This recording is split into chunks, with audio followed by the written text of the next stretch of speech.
sa loob mismo ng kwarto nyo kaya nang ma-achieve. Pero paano kung sa itsura nyo lumalabas ng masamang epekto ng hangin? May remedyo kaya tayo dyan? Ang kalat, alikabok at basura ay nakakadagdag sa maduming hangin. Kung di na sapat ang pagbukas ng mga bintana, marami na ngayong paraan para magkaroon ng fresh air sa loob ng bahay. Meron na daw isang plug-and-breathe gadget, so tingnan natin kung effective ito.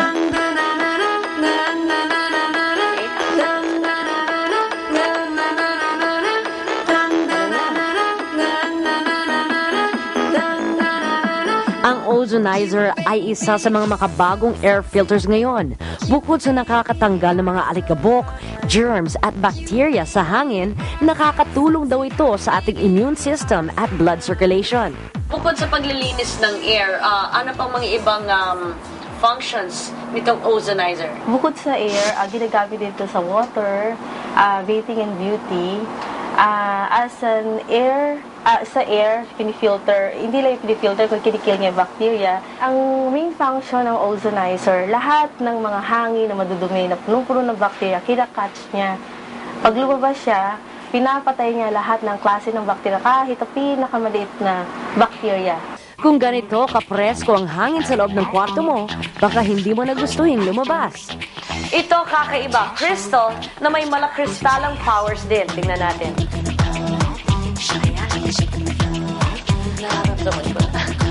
Kung nga ako dito, para mas lalo kong ma-feel.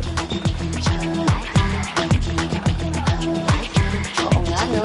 Sarap. Ang all-natural crystal salt ay isang kakaibang paraan para ma-purify ang hangin sa kwarto.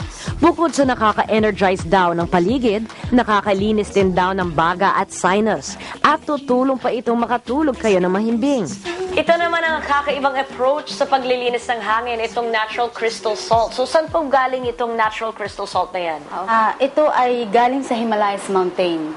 Meron siyang unique design, so iba-iba ang kanyang hugis dahil ito ay mined through bare hands. So, paano siya tumatalab sa alikabok at dumi? Meron siyang tinatawag na natural ion generator. Ngayon yung mga alikabok na yon sa hangin natin, ang nagpapagan doon, itong mga electronic or electrical pollutants. So, once na neutralize nitong natural crystal salt natin, pinabababa niya. So, itong proseso nito is cleaning the air the natural way? Yes. Okay. Very natural. No machine, no gadget. Meron pa tayong sisilipin sa kabilang kwarto, ang air purifier na